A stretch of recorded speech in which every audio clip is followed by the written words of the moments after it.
자, 오늘 이제 복음의 품격 시리즈 말씀을 함께 나누고 있습니다. 우리가 어떻게 하면 그리스도인으로 좀 격이 다른 삶을 살 수가 있을까?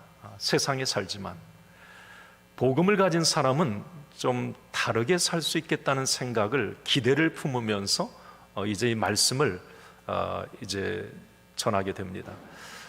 물론 롤모델은 예수 그리스도예요. 우리가 예수 그리스도를 닮아갈 때 우리의 삶에 뭔가 세상 사람들이 볼 때 나쁜 다름이 아니고 와, 좀 뭔가 다르다, 좋다, 이런 어떤 느낌을 이제 가질 것이에요. 네 번의 말씀을 우리가 나눴습니다. 예수 그리스도께서 보여주셨던 삶의 품격, 우리의 삶의 자리에서 어떻게 하면 유혹이 많은 자리에서 우리는 승리할 수 있을까? 예수님의 광야 승리의 비밀을 우리가 깨달았어요. 똑같이 따라갔던 게 아니에요. 세상 사람들은 세 가지 유혹에 그대로 함께 갑니다. 거기에서 승리하길 원해요. 그렇지만 그 승리가 발목을 잡을 수 있습니다. 그래서 예수님의 승리, 이 첫째 시간에 우리가 배웠던 거예요. 물론 다 잊으셨겠지만, 두 번째, 권위라고 하는 주제로 말씀을 나눴죠. 권위. 우리 그리스도인은, 복음을 가진 사람은 내가 없어도, 명예가 없어도, 가난해도, 병약해도 이상하게 복음을 가진 사람은 권위가 있어요. 예수님은 그런 권위를 갖고 계셨어요. 내가 뭐 권위를, 내가 힘 있는 거 주장하려고 그래서 예수님 권위가 드러난 게 아니에요. 복음은 항상 영적 권위를 품고 있습니다. 그래서 여러분들이, 자, 권위 있는 삶이 어떤 삶인가? 이것도 잊으신 것 같아요. 얼굴 보니까. 세 번째는 시선. 우리가 세상에 어떤 것에 시선을 두고 살아야 될까? 세상 사람들이 보는 것을 똑같이 보는 게 아니라 우리 믿음의 사람은 시선, 관점이 다르다고 그랬어요. 똑같이 어려움을 만나도 그 고난을 보는 관점이 다릅니다. 해석이 달라요. 그 시선이 믿음이에요. 그 시선이 행복을 만들어내고 삶을 풍성하게 합니다. 품격이 달라요, 여러분. 격이 다릅니다. 이건 돈으로 하는 게 아니에요. 그냥 복음을 갖고 결단하면 우리가 얼마든지 우리 인생을 그렇게 살아갈 수 있다는 말이에요. 지난 시간에 침묵에 대해서 말씀 나눴죠. 이 지난 시간은 생각나시죠? 할렐루야. 오직 말 많은 세상. 자, 말이 남을 죽이는 말이 돼서는 안 된다. 그럴 것 같으면 침묵하라. 침묵이 오히려 어떤 사람들을 살려낼 수가 있습니다. 예수님의 침묵은 간음한 여인, 그 현장에 있는 많은 사람들을 돌아보게 하고 회개하게 하고 살려냈어요.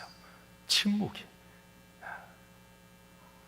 자, 오늘은 이제 복음의 품격 다섯 번째 시간, 기적이라고 하는 주제로 말씀을 잠깐 나누도록 하겠습니다. 자, 여러분, 기적이라는 단어 좋아하십니까? 뭐 좋아하면 좋아한다고 하시고, 기적이, 어떤 기적이 일어나길 원하세요? 우리 시온 찬양 때 로또? 뭐 벼락부자가 되는 거? 그걸 우리가 기적이라고 말하잖아요. 근데 제가 곰곰이 생각해 보면 세상에서 말하는 기적, 미러클은 불가능이 가능해지고 뭔가 완전 반전이 확 뒤집어지는 거예요. 그런데 세상에서 말하는 기적을 내가 체험했을 때 정말 내가 행복할까? 그 기적 때문에 망하는 사람들이 진짜 많습니다. 불행해지는 사람들. 우리는 오늘, 자, 기적이라고 하는 주제, 저는 성경적 기적을 오늘 살펴보고 싶어요. 성경적 기적은 참 중요합니다. 이 기적은 절대 나를 잘못되게 하지 않아요. 성경적, 믿음적 기적은 내 삶을 진짜 행복하게 하고 부유하게 하고 살만나게 합니다. 할렐루야. 여러분들이 오늘 말씀을 들으면서, 자, 기적, 주님, 내가 세상에서 일어나는 기적의 주인공 말고 주님, 성경에서 일어나는 이 믿음의 기적이 내 삶에 일어나게 하여 주시옵소서. 이게 가능한 거예요. 이게 가능한 거예요. 세상의 기적은 뭐 가능하지 않아요. 그렇지만 성경적 기적은 우리에게 일상화될 수가 있습니다. 자, 오늘 기적의 의미, 그리고 우리가 어떤 기적을 사모해야 되는지 한번 우리가 말씀을 통해 잠깐 은혜를 나눕시다. 제가 이제 이 복음의 품격 시리즈 말씀을 전할 때는 스토리텔링의 성경으로 이렇게 풀어갑니다. 이게 이야기식 성경으로 이렇게 재밌게 이게 풀어가고 있어요. 느끼셨는지 모르겠는데, 자, 오늘도 자, 이 오병이어의 이 사건을 한번 우리 이제 제가 이야기식으로, 오병이어 기적이잖아요. 자, 제가 이 오병이어 하면 주일학교 때 이제 그 우리 마을에 담임 전도사님이 계셨거든요. 담임, 그 조그마한 시골 교회에 전도사님이 담임이었어요. 근데 그 전도사님이 그때 제가 이제 초등학교 때인데 이 오병이어의 이 기적이 제게 너무 임팩트 있게 이렇게 박혔습니다. 그런데 그 당시에 제가 생각하기에 이건 무슨 전설적인 뭐 동화 정도? 야, 떡 5개와 보리떡 5개와 물고기 2마리로 5,000명이 먹고 남았대. 12강줄이가 남았대. 이게 제가 이제 그때 야, 어떻게 저런 일이 일어났지?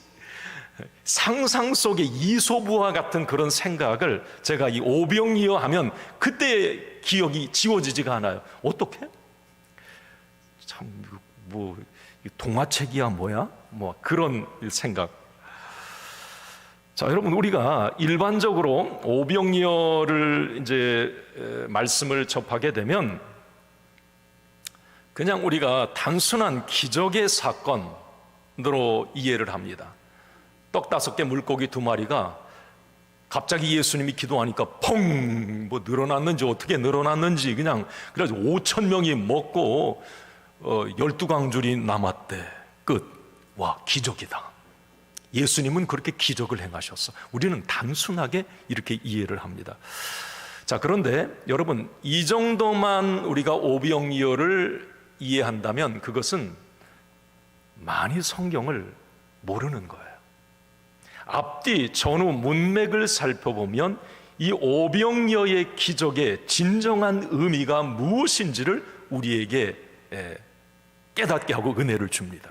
이게 단순한 기적의 사건이 아니라 이 오병이어는 예수님의 마음에 품으셨던 백성들을 향한 사랑, 긍휼, 불쌍히 여기심을 통해 결과로 나타난 게 이 오병이어의 기적이에요. 그러니까 오병이어의 기적은 어떤 결과인데 그 기적을 가져오게 한 동기가 너무 중요하다는 거예요. 이 동기를 우리가 가지면 우리의 삶의 자리에도 오병이어의 기적이 일어날 수 있다는 이런 생각을, 기대를 제가 가져보는 거예요. 네. 단순한 결과만 보면 이건 세상의 기적입니다. 그러나 성경은, 그래서 성경의 모든 기적은 표적이라는 말을 써요.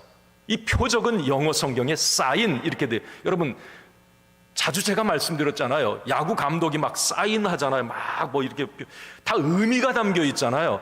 예수님이 행하셨던, 죽은 자를 살려내고 뭐 병자들을 고치시고 오늘 없는 것을 있게 하는 이런 기적들은 사인이었어요. 그 결과가 중요한 게 아니라 동기, 어떤 의미를 담고 있단 말이죠. 이 의미를 알아차려야 이런 기적이 우리의 삶에도 일반화될 수 있는 그런 은혜를 경험할 수 있는 거죠. 단순히 여러분 앞으로 기적의 사건을 볼 때 와, 저런 기적이 있었대, 이게 아니라 그 동기를 꼭 이해를 하셔야 돼요. 자, 넘어가겠습니다.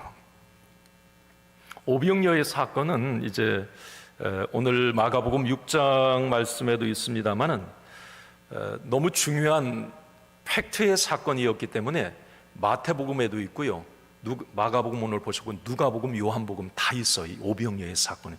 그런데 조금 이제 그 설명하는 부분이 달라요. 그런데 떡 5개, 물고기 2마리로 5,000명이 먹고 12광주리가 남았다. 그런데 이제 그 설명들이 조금 다릅니다. 저는 이제 오늘 이 말씀을 사복음서 전체를 가지고 조금 이제 이 말씀을 전개해 나가도록 하겠습니다. 자, 본문으로 들어가 봅니다. 우리가 2000년 초반에 H카드 회사에서 그런 광고 카피가 있었어요. 열심히 일한 당신 떠나라. 막 열심히 일하고 다 떠났어요. 막 이제 그때 막 어디 놀러 다니기 시작하고 막 이제 우리 한국 사람들이 진짜 열공하고 열일합니다. 다른 나라에 비해서 지금 뭐 20년 전만 해도 뭐 30년 그랬단 말이죠. 모든 사람에게는 어쩌면 이게 쉼이 필요한 거예요. 열심히 일한 당신 떠나라. 쉬세요 좀. 이건 창조 질서이기도 하고. 자, 오늘 말씀으로 연결해 봅니다. 오늘 마가복음 6장에 보면 예수님께서 열일한 우리 제자들에게 열심히 일한 제자들이여 떠나라 이렇게 말씀하세요. 자, 오늘 31절 상반절을 한번 같이 봅니다. 시작. 이르시되 너희는 따로 한적한 곳에 가서 잠깐 쉬어라. 왜 그랬느냐면 이 오병이어 오늘 이 본문 사건 바로 위에 보면 어떤 그 6장 전반부쯤에 보면 어떤 일이 일어나느냐면 예수님이 12제자를 2명씩 이제 이스라엘 전 지역으로 파송을 해요. 여러분 이 전도 파송한 사건 알죠? 한번 생각해 보세요. 이제 2명씩 짝지어서 전도하러 갔는데 말씀에 보면 그냥 전도만 한 게 아니라 병자 고쳤죠. 귀신을 쫓아내죠. 막 이런 일들이 제자들을 통해서 엄청나게 일어나는 거예요. 제자들도 아마 깜짝깜짝 놀랐던 것 같아요. 사역 보고하는 이 자리에서 막 제자들이 그 감동과 충격을 막 어찌 말할 수가 없는 게 너무 놀랐습니다. 예수님, 제가 막 기도하니까 귀신이 떠나가고 병자들이 고침을 받았어요. 제자들의 이 아울리치 사역이 끝나고 이제 사역 보고를 마친 그 상황이 오늘 말씀으로 이어지는 거예요. 이제 쉬어라 좀. 니들 전도하느라고 내 일 하느라고 너무 수고했으니까 쉬어라. 그래서 니들만 쉬면 되겠냐? 나도 쉬자. 그래서 예수님이 제자들과 함께 배를 타고 이제 한적한 곳으로 갔어요. 오늘 32절 이렇게 이어집니다. 오병이어의 사건이 이렇게 출발이 되었던 거예요. 그 사건만 딱 뭐 떡 5개, 물고기 2마리, 5,000명 이것만이 아니라 그 앞뒤를 봐야 이 사건이 왜 일어났는지를 아는 거죠. 자, 32절 같이 한번 읽어봐요. 시작. 이에 배를 타고 한적한 곳으로 갈새. 마가복음 말고 이제 누가복음에 보면 이제 자 갈릴리 지역에 가버나움이라고 하는 북쪽에 그 지역이 있어요. 가버나움. 그 가버나움에서 배를 타고 직선으로 가면 베세다 들녘이 있습니다. 성지순례 가면 가요. 베세다 들녘은 엄청난 평지고 광야예요. 자, 그쪽으로 이제 배를 타고 예수님과 제자들이 쉬러 갔던 거예요. 가버나움에서 베세다로. 자, 그런데 이게 웬일입니까? 어디서 정보가 새 나갔는지. 그럼 말은 엄청나게 빨라요. 정보가 어디서 새 나가서 예수님 지금 가버나움에서 저 베세다로 쉬러 가신대. 그래서 그걸 어떻게 알았는지 그 당시에 많은 백성들이, 군중들이 실시간으로 예수님의 움직임을 파악하면서 글쎄 그들보다 먼저 베세다에 와서 진치고 있는 거예요. 자, 쉬러 베세다에 가는데, 자 33절에 그 이야기입니다. 읽습니다. 그들이 가는 것을 보고 많은 사람이 그들이 줄 안지라 모든 고을로부터 도보로 그곳에 달려와 그들보다 먼저 갔더라. 도보로 달려왔다고. 예수님은 배 타고 직선으로 갔어요. 빨리 갔어요. 그런데 그 많은 군중들은 자 예수님 베세다 거기로 쉬러 가신데 그러면서 막 달려왔는지 배보다 더 빨리 온 거예요. 직선으로. 여러분 이 갈릴리 호수가 얼마나 큰 줄 아십니까? 이 가장 짧은 거리가 12km고요. 가장 긴 거리가 21km예요. 여러분 21km는 안 보여요. 갈릴리 호수 지금도 이렇게 가서 이렇게 보면 저 끝이 안 보여. 그래서 성경에 바다라고도 표현을 해요. 갈릴리 바다. 물이 짜지 않으니까 바다는 아닌 거예요. 호수예요. 어마어마. 그런데 직선 거리보다 더 빨리 달려왔다 그러면 이건 뭐 어떻게 날라왔는지, 이거 대단한 열성 팬들이었던 거죠. 예수님도 예수님이었지만 제자들 입장에서는 참 황당했을 것이고 좀 쉬었으면 좋겠다 이렇게 마음 먹고 갔는데, 또다시 어떤 사역이 시작되어야 된다는 이 낌새를 제자들이 느꼈을 때, 미친다 정말 저 사람들. 가끔 모처럼 어떤 휴가를 내서 가 있는데 누가 돌아가셨다고 이렇게. 부교육자들이 있으면 괜찮아요. 좀 뭐 대신 해줄 수도 있지만, 제가 혼자 이제 목회할 때는 와야 돼요. 와야 돼. 어떤 분은 성지순례 갔다가 그냥 돌아오시는 분들이 장례 때문에 좀 속상하겠다. 오늘 제자들이 예수님과 쉬러 갔는데 거기에 이제 와서 사역을 다시 해야 되는 그런 상황이에요. 자, 그런데 예수님의 반응이 놀랍습니다. 그들을 본 예수님의 반응. 제자들은 사실 그 무리들이 보였을 때, 야, 저 해산시켜, 해산해야 될 무리로 봤지만 예수님은 그게 아니었어요. 자, 34절 한번 같이 봅니다. 시작. 예수께서 나오사 큰 무리를 보시고 그 목자 없는 양 같음으로 인하여 불쌍히 여기사 이에 여러 가지로 가르치시더라. 또 가르치시는 거예요. 또 사역이 시작된 거예요. 오늘 이 말씀에 예수님이 그 무리를 보고 목자 없는 양 같아 보였다 그랬어요. 지금 여기 베세다 들녘에 모인 백성들이, 여러분, 목자 없는 양은 절대 생존할 수 없습니다. 양의 시력이 1m를 넘어보지 못해요. 그러니까 만약에 목자가 옆에 붙어 있지 않으면 양은 길을 잃고 수풀에 걸리고 구덩이에 빠집니다. 목자가 늘 붙어 있어요, 양들은. 그런데 왜 예수님이 그 당시에 유대인들을 목자 없는 양으로 표현했느냐면, 여러분, 그 당시에 유대인들의 상황이 그랬어요. 신앙적으로는 영적 암흑기였습니다. 우리가 구약 말라기 이후에 400년 동안에는 영적으로 하나님이 아무 말씀도 안 하셨어요.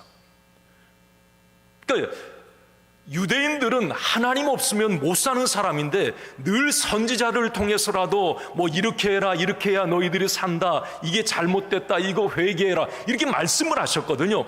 그런데 하나님이 400년 동안 너무 화가 나셨어요. 말라기서에 보면 내 성전 문 닫았으면 좋겠다, 가서 똥을 막 그냥 내 성전에 뿌렸어요. 하나님이 하신 말이에요. 너무 이 하나님의 백성들이 속상하게 하니까 말.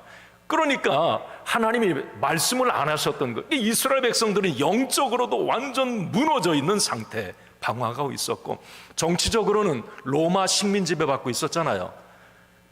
자유가 없어요.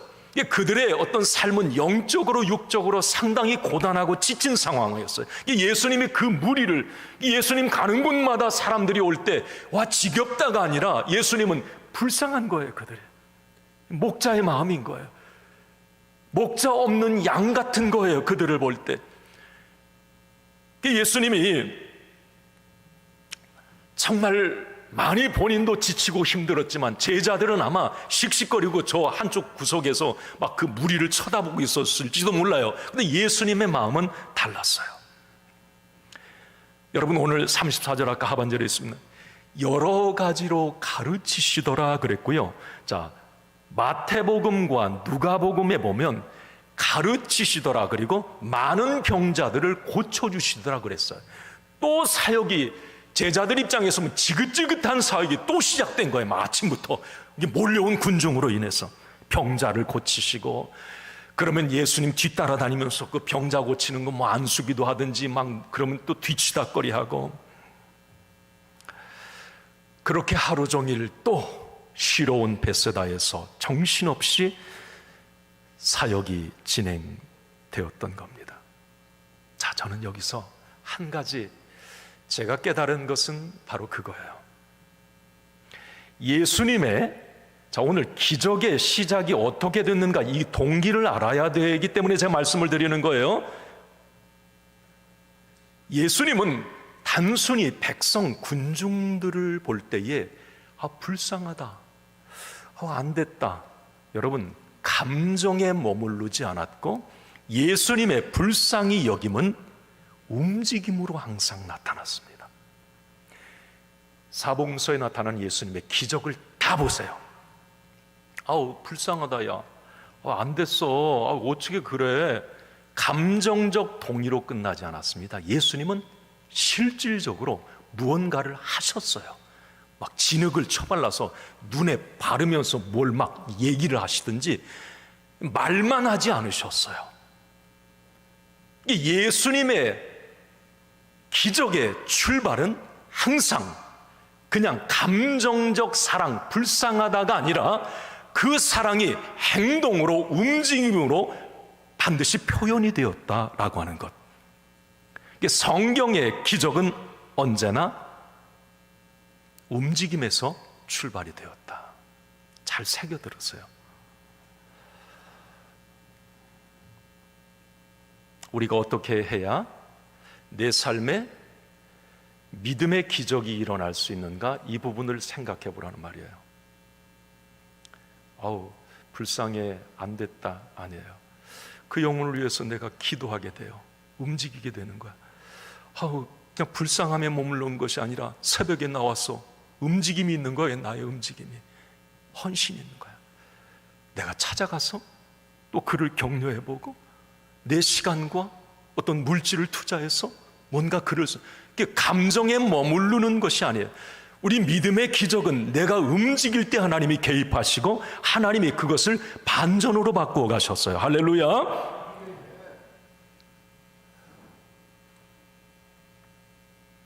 어쨌든 예수님의 그 사랑은 이제 병고침으로, 상담으로, 가르침으로 막 저녁이 되어 갑니다. 오후쯤 되었어요. 요즘 3, 4시? 제자들은 파김치가 되어 있을 뿐만이 아니라 이제 저녁이 되면 어떻게 하지? 예수님은 사역을 그칠 기미가 안 보였습니다. 계속 하시는 거예요. 저녁이 되어 가면서 이제 기온이 느껴져요. 여러분, 갈릴리 호수 같은 경우는 다른 데보다도, 여러분, 팔레스타인이 일교차, 낮에는 엄청나게 햇빛 장렬 뜨거운데 밤에는 썰렁합니다. 해가 없어지면 썰렁해요. 그늘만 들어가면 시원하듯이. 그런데 갈릴리 호수는 더 썰렁한 거예요. 그러니까 3, 4시쯤 오후 되어 가면서 제자들은 이제 저녁이 다가오는데 근데 예수님을 보니까 사역은 막 분주하게 계속하시고, 제자들은 얼른 저 군중들을 저녁 되기 전에 돌려보내야 된다, 이 생각을 했던 것 같아요. 급기야 계속 사역을 하시는 예수님께 제자들이 찾아가서 설득을 합니다. 오늘 누가복음에는 그게 안 나, 마가복음에는 그게 안 나. 누가복음 9장에 보면 12제자가 단체로 예수님을 찾아갑니다. 이제 사역하다가 예수님을 찾아가는 거예요. 아마 이런 얘기였겠죠. 예수님, 어떻게 하실 작정이세요? 이제 사람들 돌려보내셔야 합니다. 여기 장소도 베세다 들녘 외진 곳이고요, 마을도 떨어져 있어요. 예수님, 지금 시간적으로 볼 때 저녁 다 돼가는데 이제 그들 돌려보내야 저녁 이 밥 문제 해결할 수 있습니다. 마을에 가서 사 먹든지 자기 집으로 돌아가든지 시간이 걸릴 텐데 빨리 그만 사역 마치시고 예수님, 이 군중들 빨리 돌려보내십시오. 자, 35절 36절 그 이야기죠. 한번 읽습니다. 시작. 때가 저물어 가매 제자들이 예수께 나와 여짜오되, 이곳은 빈들이요 날도 저물어 가니 무리를 보내어 두루 촌과 마을로 가서 무엇을 사 먹게 하소서. 맞는 말이죠. 합리적인 이야기를 예수님께 했던 겁니다. 그런데 자, 알았다. 자, 사역 마치자. 자, 적자. 자, 그만 가세요.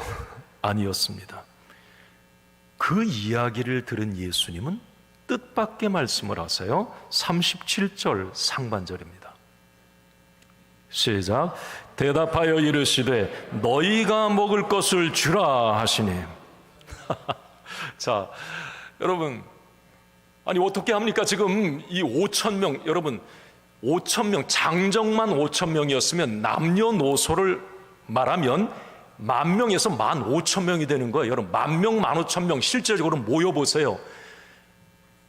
그런데 예수님이 돌려보내야 합니다. 그랬더니 예수님 뭐라고 말씀하셨어요?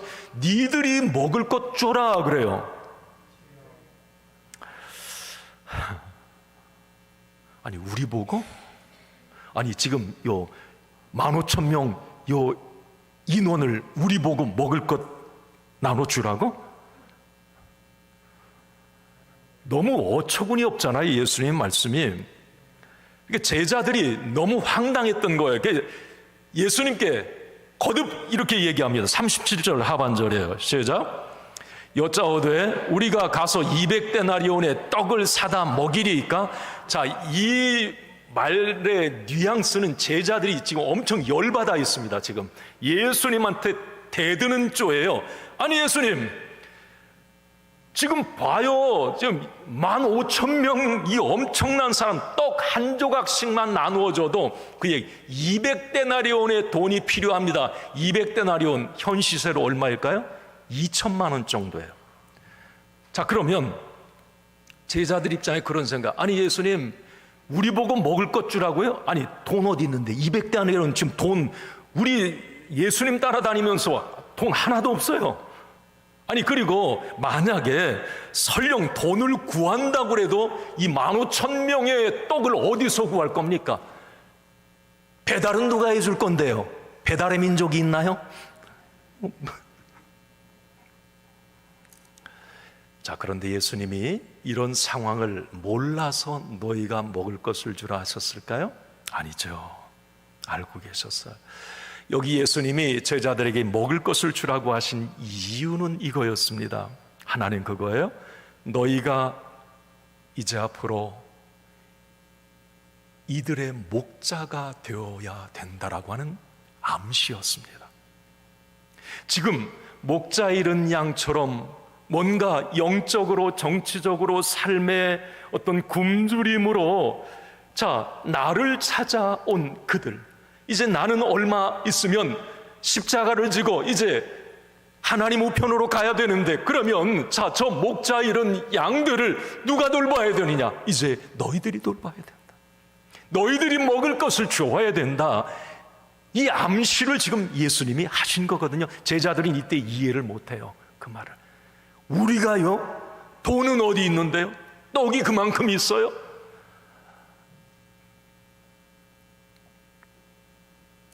또 하나는 이거예요.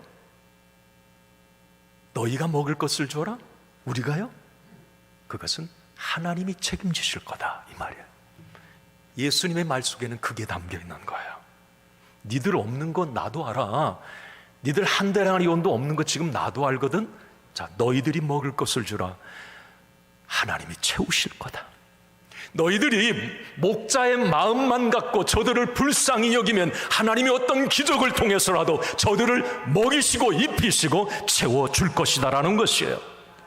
죽었으면 살릴 것이고 없으면 있게 할 것이고 병들었으면 고치실 것이라는 거죠. 단 목자의 마음만 가져라. 아니 너희들 지금 여기 베세다 오기 전에 가버나움에서 지금 이스라엘 전역 돌아다니면서 그거 경험했잖아. 배낭도 가지지 말고 먹을 것 가지지 말고 전도여행 아울리치 떠나라고 해서 떠났잖아. 근데 하나님이 다 입히셨어요. 먹이셨어요. 귀신 쫓아냈어요. 병든 자 고쳤어요. 목자의 마음만 품고 가거라. 그러면 너희가 먹을 것을 하나님께서 채워주시리라. 여러분, 너희가 먹을 것을 주어라. 어쩌면 이 음성을 오늘 레마의 말씀으로 나에게 주시는 음성으로 한번 들어보세요. 너희가 해결해 주어라. 아니, 없는데요? 제가 어떻게 해요? 제가 그럴 능력이 있나요? 돈이 없습니다. 능력이 안 됩니다. 여건이 어려워요. 이건 일반적인 반응, 제자들의 반응이었습니다. 자, 그러나 예수님은 아니에요. 자, 한번 따라합시다. 하나님이 하시면 됩니다. 하나님이 일하시면 됩니다. 할렐루야. 이게 예수님의 믿음이었어요. 마가다락방에 성령 체험한 제자들이 이제 나중에 이 믿음으로 나아가요. 하나님이 개입하시면 됩니다. 무릇 사람이 할 수 없는 것 하나님은 하실 수 있습니다. 하나님이 일하시면 반전과 역전과 기적이 일어납니다. 너희가 먹을 것을 주라. 저는 할 수 없습니다. 하나님이 함께 하시면 줄 수 있습니다. 바로 이게 기적의 단초였습니다. 자, 제자들은 이걸 못 알아들었지만 예수님은 이제 그런 의미로 너희가 먹을 것을 주어라 그랬어요. 제자들은 어쩌면 그 예수님을 그 당시에는 이해를 못했을 거니까 속상하고 황당했을 겁니다. 자, 그때 예수님은 한술 더 떠서 이런 말씀을 하세요. 38절입니다. 읽습니다. 이르시되 너희에게 떡 몇 개나 있는지 가서 보라 하시니. 아니, 이제 점점 설상가상이 아니고 뭐라고 첩첩산중. 갈수록 이 황당한 거예요. 자, 떡 몇 개가 있는지 한번 가서 알아봐. 예수님이 그러셨어요. 돈을 구해오라는 것도 아니고 떡을 사오라는 말 아니었습니다. 밑도 끝도 없이 떡 몇 개나 있는지 한번 알아봐라고 그랬어요. 야, 하루 종일 굶었는데 무슨 떡이 있겠어? 한번 상상해 보세요. 자, 그런데 그때 예수님의 마음을 읽은 제자 하나가 있습니다. 저는 참 오늘 마가복음에는 없어 요한복음에 그 제자가 누군지 나와요. 요한복음 6장 8절 9절 한번 읽어봐요. 시작. 제자 중 하나가 곧 시몬 베드로의 형제 안드레가 예수께 여짜오되 여기 한 아이가 있어 보리떡 5개와 물고기 2마리를 가지고 있나이다. 자, 저는 이 안드레라고 하는 예수님의 제자, 저는 위대한 연결자라는 표현을 씁니다. 와, 여러분 영적 눈치가 좀 빨라야 돼요. 예수님이 왜 떡을 있는 사람을 찾아보라고 했는지 안드레는 직감을 했던 거예요. 다른 11제자는 팔짱 끼고 저기 뒤에서 씩씩거리면서 아니 어쩌라고, 우리 보고 어떻게 해결하라고, 아니 뭘 떡 가진 사람이 어디 있다고 지금 이 많은 사람을 찾아보라고. 그런데 안드레는 곧바로 뛰어갑니다. 예수님의 마음을 헤아렸던 거예요. 그래서 막 군중 속을 헤매고 다니다가 도시락 싸온 소년을 발견하고 데리고 왔어요. 도시락 안에 보니까 떡 5개, 물고기 2마리가 있었고요. 그런데 자, 그 어린 아이를 찾아와서 예수님 앞에 딱 데려다 놓으니까, 자, 누가복음을 한번, 오늘 마가복음 봤어요. 누가복음에는 이렇게 돼 있어요. 9장 13절 하반절입니다. 읽습니다. 여짜오되 우리에게 떡 5개와 물고기 2마리 밖에 없으니 이 모든 사람을 위하여 먹을 것을 사지 아니하고서는 할 수 없사옵나이다 하니, 안드레가 갔다 소년 이제 예수님 앞에 딱 데려다 놓고 도시락 열어보니까 떡 5개, 물고기 2마리 있어요. 제자들이 옆에서 있다가 아니 저걸로 뭐 할 건데, 그 얘기예요 지금. 아니 그 떡 5개, 물고기 2마리로 뭐 하시려고요? 가서 지금 사지 않으면 이것으로 아무것도 안 됩니다. 예수님. 제자들은 없다, 할 수 없다 계속 반복하고 있어요. 그러나 예수님은 없다가 아니라 있다로 보셨고, 할 수 없다가 아니라 할 수 있다로 보셨습니다. 여러분, 믿음이라고 하는 건 어떻게 보느냐, 제가 시선 말씀드릴 때 말씀드렸어요. 똑같은 상황을 어떤 관점으로 보느냐? 예수님은 할 수 있다. 안드레도 그런 마음이었을 겁니다. 제자들은 없습니다. 이것밖에 안 됩니다.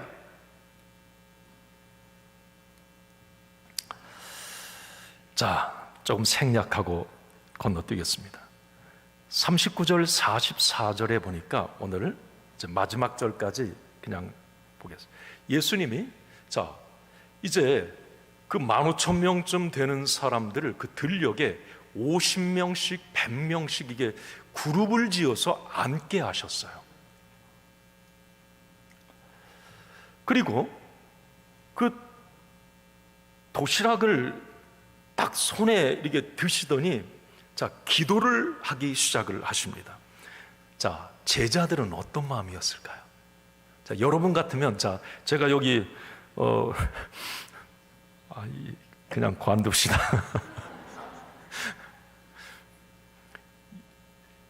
아니, 자, 도시락 들고 예수님 기도할 때 제자들 입장에서 아니, 뭐 하시려고? 혹시 병자도 고치고 그러고 내가 많이 봤는데 저 기도하고 나면 뭐 음식이 펑 하고 막 아주 막 200배로 막 푹 늘어나 있을까? 제자들 기대도 했을 거고. 자, 그러면 거기 모인 군중들은 어땠을까? 예수님 기도할 때 왜 우리를 50명씩 100명씩 이렇게 그럼 뭔가를 먹을 걸 나눠주시겠다고 하는 이 제스처인데, 자, 도시락 들고 기도하시는 거 아마 거기 있는 무리들은 믿음이 없으니까 한쪽 눈은 감고 한쪽 눈은 뜨고 계속 아마 예수님 그 도시락 그 손 막 그것만 쳐다봤을 것 같고 상상해 보는 거예요. 기도가 끝났어요. 그런데 도시락이 그대로 있어요.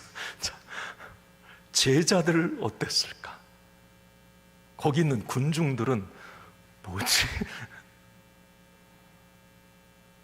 자, 그리고 나서 오늘 말씀 내용입니다. 아무렇지도 않게 예수님은 떡과 물고기를 제자들 손에 나눠주기 시작을 했어요. 제자들도 예수님이 주시니까 계속 떡과 물고기를 받아서 사람들에게 나눠주기를 시작합니다. 아니, 어떻게 된 것인지 음식이 끝이 나질 않아요. 언제 어느 지점에서 늘어나는지를 모르겠어요. 펑 하고 뭐가 막 많아졌으면 기적이 일어났네 그러는데 예수님이 계속 주시는 거예요. 이거 갖다 나눠줘라, 이거 갖다 나눠줘라. 그 어느 지점에서 뭐가 나오는지 그 제자들은 이제 받아서 나눠주면서 기쁨이 막 충만해지는 거, 오, 참 신기하다. 나눠주면서 어느 순간에 한박 웃음을 짓게 되고, 와, 여러분, 예수님 손에서 떡과 물고기가 나누어졌으니 그분의 손에서 기적이 일어나고 있었던 겁니다. 분주했지만 제자들은 너무 기뻤을 것 같아요. 많은 사람들은 이게 어찌 된 일인가? 여러분, 결국 그날 5,000명, 15,000명 그들을 먹인 것은 200데나리온의 돈도 아니었고요, 구해온 오병이어도 아니었습니다. 그날 어쩌면 그 많은 사람들을 먹인 것은 이야기하고 싶어요. 예수님의 포기하지 않는 사랑. 거기 모인 많은 사람들에게 뭔가 지금 굶주려 있고 지쳐 있는 그들을 불쌍히 여기는 주님의 마음, 그들의 뭔가 영혼의 허기와 육적 허기를 채워주고 싶어하는 주님의 긍휼함, 그것이 바로 기적의 시작이었다라고 하는 것입니다. 이렇게 움직이는 사랑이 기적을 만들어 내었던 것입니다. 사람들은 흔히 일반적으로 기적을 그렇게 말을 해. 병이 낫는 것, 사업이 잘 되는 것, 문제가 해결되는 것. 그러나 여러분, 성경이 말하는 기적은 다릅니다. 오늘 오병이어의 기적은 단순히 떡이 물질적으로 기하급수적으로 늘어난 사건이 아닙니다. 쉬고 싶었던 예수님이 다시 움직이셨던 것, 긍휼의 마음을 품고 움직이셨던 것, 불평하던 제자들이 나눠주기 시작했고 한 아이가 자기 도시락을 내놓은 것, 이게 오병이어의 기적의 출발이었어요. 그래서 오병이어는 여러분, 그 본문 한 절, 뭐 떡 5개, 물고기 2마리, 5,000명, 펑, 이게 아니고 그 앞뒤 전후를 보면 예수님의 그 긍휼하심, 목자 잃은 양을 바라보는 주님의 그 안타까움, 애절함, 그게 여러분 기적을 만들어내었던 것입니다. 저는 여기서 이런 믿음을 가져봅니다. 오늘 결론입니다. 주님, 그렇다면 우리의 삶의 자리에도 오병이어의 기적과 같은 이런 일들이 우리의 삶 가운데도 일반화될 수 있겠군요. 여러분, 개인과 가정 지금 없습니다. 주님, 할 수 없습니다. 아니, 이것으로 무엇 하시게요? 포기, 절망. 자, 그러나 여러분, 하나님을 사랑하는 그 사랑, 그 은혜가 그 사람에게 있다면 여러분, 그 은혜와 그 사랑을 통해서 하나님은 기적을 이루어 가실 줄로 믿습니다. 그 기적의 결과가 무엇일지는 모르겠어요. 그 출발이, 오늘 오병이어의 출발이 주님의 애끓는 사랑과 마음이었다면, 여러분, 우리에게도 그 사랑이 있다면 그 사랑이 있는 그 사람을 통해서 가정과 자녀들, 어떤 변화의 역사, 한 영혼을 품고 담는 것도 마찬가지예요. 내가 그 영혼을 향한 애끓는 불쌍히 여김과 사랑의 마음이 있다면 하나님이 기적을 이뤄내실 것이에요. 할렐루야. 한번 따라합시다. 사랑이 기적을 만든다. 사랑이 기적을 만든다. 여러분들의 삶에 여러분 이런 놀라운 성경적 기적, 빈들이 잔치집이 되고 부족함이 풍성하게 되는 현대판 오병이어의 사랑의 기적이 여러분들의 삶의 자리에 일어나기를 주님의 이름으로 축원합니다. 축원합니다. 기도합니다.